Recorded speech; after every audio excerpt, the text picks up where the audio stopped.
Bonjour à tous, j'espère que vous allez bien. Nous voici pour la partie 20 de la présentation de ma collection DVD Blu-ray.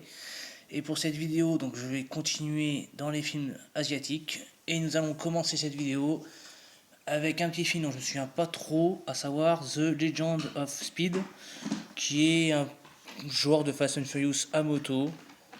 Donc c'est hongkongais, hein, voilà. Je me souviens pas trop de ce film-là. Ensuite, alors un film que j'ai regardé une fois, mais c'est pareil, je m'en souviens plus du tout. Karaté Fury, La colère de feu. Alors là, celui-là, c'est un truc que j'avais dû acheter à 1 euro en cash. Je me souviens pas du tout de ce film. Ensuite, un excellent film, Le Justicier de Shanghai, avec David Chiang. Très très bon film de Shang-Chi. Alors il y a eu un autre film aussi, Le Nouveau Justicier de Shanghai. Celui-là, je l'ai jamais vu. Je sais pas si c'est une suite ou autre, mais en tout cas, celui-là, c'est un très très très bon film. Un peu dans le même genre, du même réalisateur et avec le même acteur, Vengeance, très très bon aussi. Ensuite, un film japonais de Takashi Miike, Ichi the Killer, adapté du manga du même nom. Où d'ailleurs, dans cette édition-là, on a en bonus l'épisode 1 de l'animé. Un film assez bizarre, hein, dérangeant. C'est du Takashi Miike, quoi, hein. Le mec peut faire tout au niveau des genres, hein. Il touche à tout, ce mec. Et là, on est sur un truc complètement barré, mais c'est du très très bon. Ensuite, un chef-d'œuvre de Hong Kong, Infernal Affairs, très très bon. Super bon film qui a eu droit à son remake, comme beaucoup d'autres d'ailleurs. Le remake, c'est Les Infiltrés de Scorsese, qui pour moi n'est pas un mauvais film, mais qui n'a pas forcément le même impact si on connaît Infernal Affairs avant de voir Les Infiltrés en fait. Voilà, mais sinon ce film-là reste une petite pépite, franchement c'est à voir. Un autre chef-d'œuvre pour moi, Une nuit à Bangkok de Derek Key, très très très bon film. J'adore ce film, c'est vraiment bien foutu. Le scénario est vachement bon, les acteurs sont très très bons aussi. Franchement, le film dure je crois 1h50, un truc comme ça, et franchement c'est excellentissime. Une histoire de... Je sais plus, je crois qu'il y a un accident au début du film, et c'est un... Il y a un espèce de mafieux dont le fils, donc du coup, est mort dans l'accident, quelque chose comme ça, qui va engager un tueur pour tuer le fils d'un autre gars qui est responsable en fait de l'accident, quoi. En gros, c'est un truc comme ça. Mais très très bon. Ensuite, Bullets Over Summer de Wilson Yip, très très bon également, avec il s'appelle Louis Koo et Francis Ngue, voilà, cherchez les noms. Très bon polar, franchement, avec deux flics donc qui sont en planque dans un immeuble, je crois, chez une petite grand-mère, si je me souviens bien. Et la planque va durer un certain temps, ce qui fait qu'ils vont se familiariser avec les gens de l'immeuble. Et jusqu'au jour où va apparaître le gars qu'ils sont censés capturer, en fait. Et c'est franchement vachement bien. Ensuite, nous avons Fist Power. Je m'en souviens pas trop non plus, celui-là. Je crois que j'avais bien aimé quand même, dans mon souvenir. Mais je me souviens plus trop de ce film. Ensuite, encore un Takashi Miike, Audition. Alors là, celui-là, par contre, c'est un film quand même assez dur. Mais c'est du très très bon, hein. Franchement, bon, âme sensible, s'abstenir. Il y a sûrement des scènes qui peuvent choquer beaucoup, hein. Mais c'est du très très bon, franchement. Un autre film de Miike, Les Prisonniers du Paradis. Alors ça, c'est pas forcément l'un de ses plus connus. Je l'ai vu une ou deux fois, celui-là. Je crois que ça se passe dans une prison en Philippines. Ouais, c'est marqué en haut en plus. Une prison en Philippines, ouais. J'avais bien aimé, c'est un espèce de drame carcéral. C'est pas mal du tout. Miike, de toute façon, en même temps, ça reste un très bon réalisateur, quoi qu'il en soit. Nous avons ensuite 13 Assassins, qui est un remake, il me semble, d'un autre film japonais qui était des années 60, un truc comme ça. C'était, je crois, le titre de l'original, c'était Les 13 tueurs, un truc comme ça.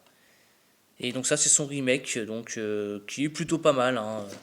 C'est un film que j'ai trouvé plutôt sympathique. Ensuite, un petit film policier très sympa, Asian Connection avec Danny Lee. Film que j'ai trouvé pas mal du tout, avec un petit côté un peu comique. C'est pas dégueulasse, moi j'aime bien, franchement, c'est genre de petit polar sympathique à voir. Ensuite, on a Frères d'armes avec David Chiang, si je me souviens bien. où d'ailleurs il y a une espèce d'hommage au sabreur manchot dans le film d'ailleurs. J'avais bien aimé aussi, franchement pas dégueulasse. Ensuite, La mort en ligne, un film que j'aime beaucoup, franchement très très sympa. Il y a eu un 2 je crois, et peut-être même un 3 je sais plus. Que j'ai jamais vu, mais celui-là en tout cas il est très très bon. À mon avis, les suites doivent pas être aussi bonnes. Sukiyaki Western Django, un film complètement décalé, voilà, un film un peu bizarre. C'est du Mickey après, hein. Je me souviens plus trop non plus, mais c'est complètement déjanté. Avec Tarantino qui fait une petite apparition dans ce film-là. Un film que j'aime beaucoup après, Gozu, qui est encore un film de Mickey, une histoire de Yakuza. Et franchement, c'est un film que j'aime beaucoup, ça, Gozu. C'est pas un film. Enfin, c'est pas forcément le plus apprécié dans la filmographie du réalisateur, mais j'aime bien perso. Ensuite, nous avons le Infernal Affairs 2, excellent. Film qui fait plus office de préquel par contre que de suite, hein, parce que il me semble que me souvenir que l'histoire du film se passe avant le premier. Et c'est très très bon, franchement. On a un super casting. Et franchement, très très bon. On a le troisième qui reste également un très très bon film. Donc là, qui se passe après le premier, si je me souviens bien. Et franchement, bah, voilà, on peut dire ce qu'on veut. Pour moi, ça reste une très très bonne trilogie. Même si le premier reste le meilleur, je pense. Mais le 2 est vraiment pas mal aussi, hein. Mais le 3 s'en sort très bien. Ensuite, un chef-d'œuvre, Les 7 samouraïs. Hein, ça représente plus, ça c'est excellent. Film totalement énorme. Qui a dû d'ailleurs, je pense, un peu inspirer le film de Tsuyark Seven Sword. Puis qui avait également qui a eu droit à son remake avec les 7 samouraïs, les 7 mercenaires. Ensuite, on a Snipers, qui est plutôt pas mal. Je m'attendais à un gros truc bourrin, sans scénario, sans rien. Et en fait, on a un film qui est pas si bourrin que ça, et où c'est plutôt intéressant. Voilà, franchement, on n'a pas un film pas trop mal. Ensuite, on a Buddha's Palm, un vieux film. Alors ça, j'ai dû le voir une ou deux fois, pas plus. Je m'en souviens plus trop de celui-là, j'avoue. Ensuite, True Mob Story, très très bon avec Andy Lau. Histoire de triade. C'est vachement bien. Très bon acteur. Alors ensuite, un film où j'ai pas le four au carton dessus. Mais je crois que c'est Dog by Dog, je crois. Ouais, c'est ça. Un film que j'ai trouvé super sympa. Je m'en souviens plus trop non plus. Mais j'avais vraiment bien aimé. Ensuite, on a un petit combo avec Bad Guys et Blood Heat. Deux petits films que j'ai pas vu beaucoup. Je crois que celui-là, c'est une espèce de. Il y a un peu genre film de baston, celui-là, je crois, Blood Heat, ouais. Je me souviens plus trop de ces deux films-là, faudrait que je les revoie. Ensuite, 2000 AD, un espèce de film d'action. Je sais plus si c'est un petit côté SF celui-là, je sais plus. Mais c'est du film d'action assez bourrin. Le Mad Mission 3, le seul que j'ai de la saga. Je sais pas si les autres ont eu droit à une édition française. Faudrait que je voie. C'est des petites comédies policières, espionnage, action.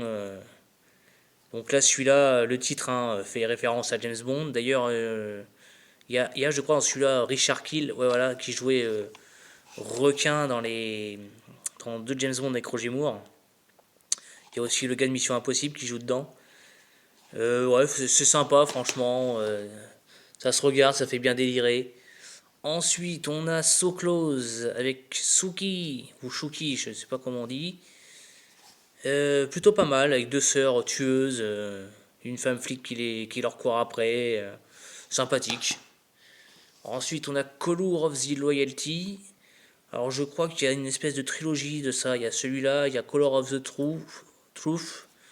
Et je crois qu'il y en a peut-être un autre, ouais, je sais plus trop. J'avais bien aimé ce genre de film-là, des petits polars assez sympathiques. Ensuite, on a Bad Boys Hong Kong, dont je me souviens pas non plus, pas spécialement. J'ai dû le voir une fois celui-là. Un film que j'avais trouvé très très bon, Dream Home, un film d'horreur, un espèce de slasher. C'est chinois, il me semble. Et j'avais trouvé ce film vachement bien. Faudrait que je le revoie quand même aussi. Ensuite, nous avons la Kung Fu comédie par Liu Chiang, pardon, Et on a dedans Mad Monkey Kung Fu, Lady Kung Fu et Le Prince et l'Arnaqueur. Donc 3 petits films plutôt sympathiques. En tout cas, j'avais trouvé ça plutôt pas mal. Et ensuite, pour terminer cette vidéo, nous avons le Dragon Squad, qui est un film que j'avais pas du tout accroché par contre. Pourtant, le réalisateur c'est Daniel Lee, qui avait fait 1 ou 2 bons films quand même. Il y a Samung qui joue dedans, il y a Maggie Q, il y a Simon Yam, il y a même l'acteur américain Michael Biehn qui joue dans Terminator. Mais il y a un truc que j'ai pas aimé dedans, j'ai pas du tout accroché. Voilà, Dragon Squad, donc, qui est pas un film que je conseillerais, mais il faudrait que je le revoie quand même. Donc voilà pour cette partie 20, si je me trompe pas. Donc je vais vous laisser ici et je vous dis à la prochaine. Ciao.